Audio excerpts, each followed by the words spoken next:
Olá, amigos do nosso querido Lar Cristão.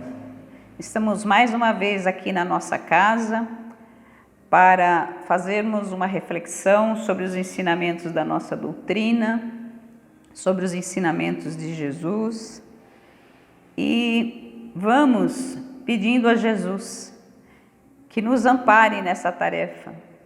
Vamos nos conectando com o Espírito amoroso de Jesus, com os nossos mentores, os mentores desta casa de Maria de Nazaré, e vamos iniciando com a oração que o próprio Jesus nos ensinou. Pai nosso que estais nos céus, santificado seja o vosso nome, venha a nós o vosso reino, seja feita a vossa vontade, aqui na terra como no céu. O pão nosso de cada dia nos dai hoje. Perdoai as nossas ofensas, assim como nós perdoamos a quem nos tem ofendido. E não nos deixeis cair em tentação, mas livrai-nos de todo o mal. Ave Maria, cheia de graça, o Senhor é convosco. Bendita sois entre todas as mulheres, bendito é o fruto do vosso ventre. Santa Maria, Mãe de Jesus, rogai ao Pai por nós, sofredores nesta terra, agora e sempre, que assim seja, graças Senhor Jesus. E para nossa reflexão de hoje, nós continuamos aqui com esse livro Renovando Atitudes, que é um livro que foi escrito pelo Francisco do Espírito Santo Neto, ditado pelo Espírito Hamad. E este livro, ele sempre traz um ensinamento do Evangelho segundo o Espiritismo ou alguma citação bíblica para que a gente reflita sobre as nossas atitudes na nossa existência presente, O que nós estamos fazendo para renovar as nossas atitudes e realmente cumprirmos a nossa jornada aqui na Terra de forma a aprendermos alguma coisa. E para a reflexão de hoje, o tema ele tem o seguinte título: Eu não merecia. E esse tema, ele está aqui escorado no Evangelho segundo o Espiritismo, que eu vou ler para vocês o trecho que o livro cita. O Evangelho é do capítulo 5, do Evangelho segundo o Espiritismo, e está no item 3 dessa citação. Por que uns nascem na miséria e outros na opulência, sem nada terem feito para justificar essa posição? Porque para uns nada dá certo, enquanto que para outros tudo parece sorrir. As vicissitudes da vida têm, pois, uma causa, e uma vez que Deus é justo, essa causa deve ser justa. Eis do que cada um deve compenetrar-se bem. Então, a reflexão que está proposta para nós, primeiro é que a gente examine, de que forma que nós estamos levando a nossa vida e quanto nós estamos tomando o pé da nossa vida para sermos os agentes dessa evolução. E o Francisco do Espírito Santo ele vai exatamente nessa linha, Ele propõe que a gente possa sempre assumir as responsabilidades sobre os acontecimentos da nossa vida, sobre a forma como nos sentimos em determinadas situações, para que a gente não se faça o tempo todo de vítima. Porque as situações que ocorrem na nossa vida, elas precisam da nossa resolução, não que a gente fique se escondendo e se vitimizando com aquilo que está acontecendo para nós naquele momento, né? Então esse vitimismo, né, que as pessoas às vezes se colocam, elas ficam sempre buscando um culpado para as questões que estão afligindo-as, né? Então, é o outro, é a sociedade, é o mundo que é assim, o mundo que não é solidário. A gente sabe que todas as pessoas estão também passando por aflições, não somos só nós. Então, a gente tem que sair dessa posição de vítima e não ficar simplesmente culpando os outros, o mundo, pelas coisas que nos acontecem, né? E aí a gente sabe que a gente traz gravado em nosso espírito, nossa alma, muitas coisas de outras vidas, né? E a gente tem lá, inclusive, as nossas existências anteriores, nós passamos por diversos sistemas de crenças, de religiões, que há muitos anos atrás, né, quando as pessoas, na sua grande maioria, eram politeístas, né, você não tinha essas religiões monoteístas, a gente tinha vários deuses. E como é que o ser humano lidava com esses deuses? Ele barganhava, né? E esse sentido de barganha, ele ainda é persistente na gente até hoje. Quantas vezes a gente não pede alguma coisa para Deus e fala, se acontecer tal coisa, eu vou fazer tal coisa, né? Esquecendo que Deus não é um mercador, ele não vai fazer as coisas porque nós estamos barganhando com ele, né? Então, o que a gente necessita realmente é sair dessa situação de vítima, né, das situações. E a gente tem muitas desculpas, né, que a gente pode dar para ficar nessa situação de desamparo, né? Eu posso me queixar, por exemplo, que Deus não me ouve, Deus não me ampara.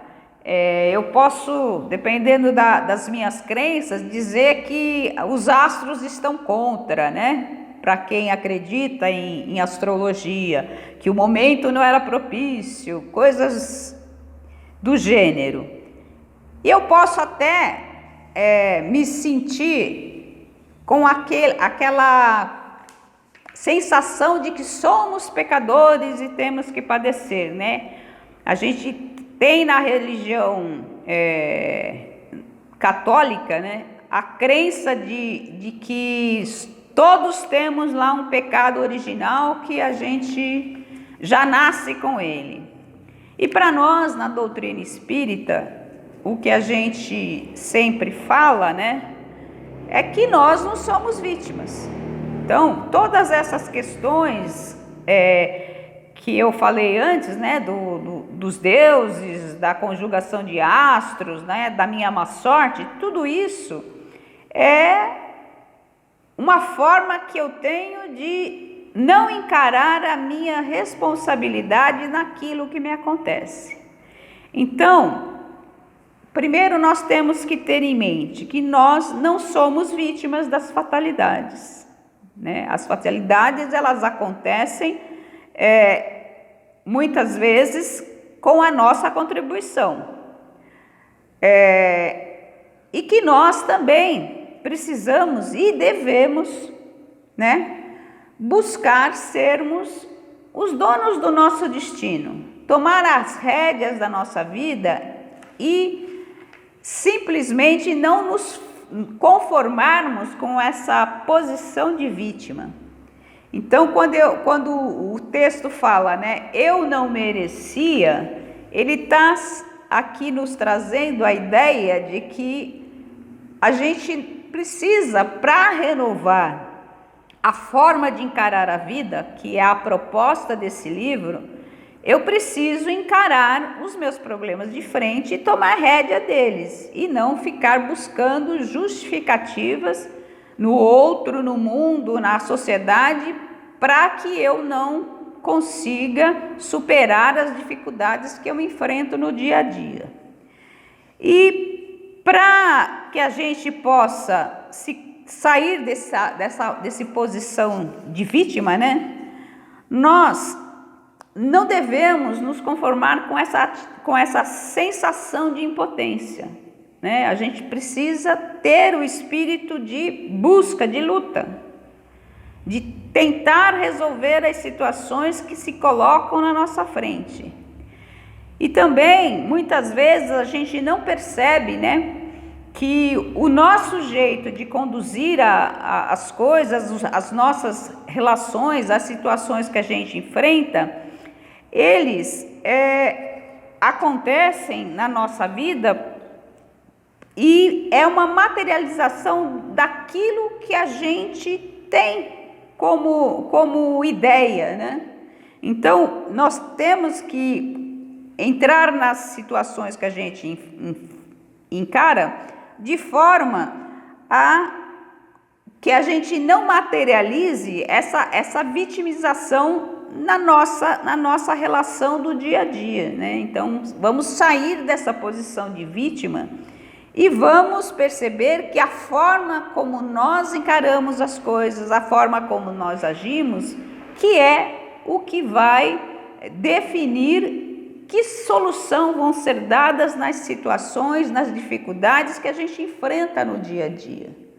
E o Francisco, ele nos fala o tempo todo disso, né? Nesse texto aqui do Renovando Atitudes, né? E para a gente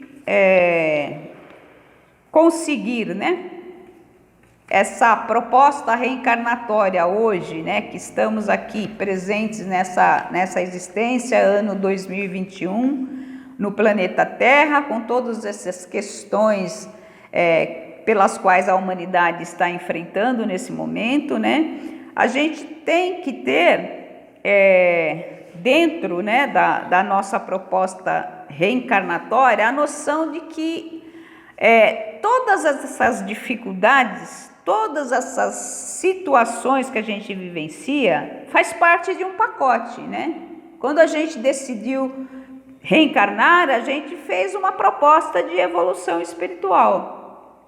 E nessa proposta tinha essas dificuldades, essas pessoas com as quais a gente é forçado a conviver no nosso dia a dia. Desde a nossa família, com os problemas de relacionamento entre pais e filhos, entre irmãos, entre parentes próximos que a gente convive, até a sociedade em que a gente está inserido, a condição social com a qual a gente reencarnou, porque embora você possa ver pessoas muito necessitadas, a gente não sabe qual era a condição dessa pessoa em uma outra encarnação.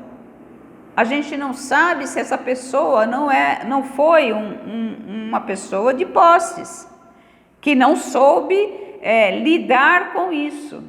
Então, são várias questões das quais a gente não tem a lembrança, mas que estão encaixadas na nossa vida para que a gente possa conduzir essa proposta reencarnatória, para que a gente possa fazer um aprendizado que nós nos propomos quando resolvemos reencarnar. E assim é a forma que Deus nos deu com a reencarnação de repararmos equívocos de outras existências passadas, né? E a forma adequada da gente fazer esse processo, ela é sempre pautada no Evangelho de Jesus. Então, quando a gente toma as rédeas da nossa vida e a gente se propõe a realmente nos melhorarmos, qual é a medida que nós vamos adotar para que realmente essa nossa decisão contribua para essa nossa evolução espiritual. A proposta o nosso modelo é Jesus, os ensinamentos de Jesus, o Evangelho de Jesus. E o Evangelho de Jesus, ele tem como pilar o amar ao próximo como a si mesmo e Deus sobre todas as coisas. Então é nessa lei de amor que a gente precisa pautar as nossas decisões, as nossas relações. E a proposta que o Francisco traz é que a gente precisa para isso, sair dessa posição de ficar perguntando: ai meu Deus, eu não merecia isso, por que isso? Ao invés da gente ficar perguntando para Deus por que isso, a gente precisa encarar as situações que se mostram o tempo todo para a gente e perguntar: o que é que eu preciso aprender com isso? Então, quando a gente muda a interrogação, a gente passa a perceber que nós temos domínio sobre a nossa evolução. Esse domínio, ele precisa ser pautado nesse Evangelho de Jesus e não ficar o tempo inteiro buscando culpados para coisas que acontecem na nossa vida. E eu gostaria de ler para vocês dois trechos aqui do texto do Francisco que merecem ser lidos integralmente, não só pautados como eu fiz anteriormente. Ele diz assim num dos parágrafos: ninguém pode fazer-nos agir ou sentir de determinada maneira sem a nossa permissão. Outras pessoas ou situações poderão estimular-nos a ter certas reações, mas somente nós mesmos determinaremos quais serão e como serão essas reações. As formas pelas quais reagimos foram moldadas pelas experiências em várias vidas e sedimentadas pela força de nossas crenças interiores, mensagens gravadas na nossa alma. Então, a gente tem, além dessa questão da presente existência, a gente traz com a gente impressões de outras vidas também, que a gente muitas vezes não tem isso claro, e a gente muitas vezes reage de uma forma automática, porque a gente está sedimentado no passado, e é isso que a gente precisa vencer. E para que a gente vença isso, a gente precisa refletir sobre as coisas que acontecem na nossa vida e de que maneira nós reagimos a essas coisas. E a partir daí sim a gente começar a buscar a mudança de atitude, que é a proposta que esse livro traz para a gente. E no final o Francisco ainda termina o texto dizendo o seguinte: em vez de atribuirmos aos outros e ao mundo nossas derrotas e fracassos, lembremo-nos de que as vicissitudes da vida têm, pois, uma causa, e uma vez que Deus é justo, essa causa deve ser justa. Então ele está nos lembrando aqui o que fala Jesus, no Sermão do Monte, quando ele fala do bem-aventurados os aflitos, que é o evangelho que contém essa citação que eu iniciei aqui, que as vicissitudes da vida ela tem um porquê, e esse porquê está relacionado com as nossas existências anteriores, e que a causa dos nossos sofrimentos não são fortuitas, elas são são a justiça divina pedindo que a gente repare os nossos erros. E é isso que é a proposta que pode nos conduzir a essa renovação de atitudes. A gente perceber os nossos erros e mudar as nossas formas de agir, de encarar a situação e de encarar a vida. Então, que nós possamos, todos, refletir sobre mais esse ensinamento que o Francisco traz para a gente e pararmos de agir como se fôssemos vítimas de situações das quais a gente não tem a menor colaboração. Então, para encerrar, vamos pedir a Jesus, pedir aos nossos mentores, aos mentores desta casa, que nos amparem nessa nossa jornada terrena, para que a gente realmente possa fazer essas reflexões que nos conduzam a um processo de evolução espiritual bem assentado, nos ensinamentos do Cristo. Então, pedimos a Deus que nos ampare, pedimos aos mentores desta casa que nos envolva com muita luz, com muita energia positiva, e pedimos, Senhor, que esta luz, que essa energia positiva possa se derramar sobre todo o nosso planeta, principalmente, Senhor, aos nossos irmãos que sofrem por doenças, por necessidades materiais, por condições de vida precárias, que são obrigados a enfrentar. Pedimos também, Senhor, que o Senhor ampare a todos os nossos irmãos em sofrimento, aos doentes, aos nossos irmãos que estão desencarnando por esse processo pelo qual estamos passando, e pedimos, Senhor, que ilumine os nossos dirigentes, os nossos empresários, todas as pessoas que têm algum tipo de influência na sociedade, para que eles possam, Pai, usar deste poder que o Senhor lhes deu, de forma a beneficiar o maior número de pessoas possíveis, porque sabemos que temos muitas pessoas em condições precárias que necessitam desse amparo da sociedade. Então, que Deus nos abençoe, que possa nos conduzir nesse caminho de evolução. Que assim seja.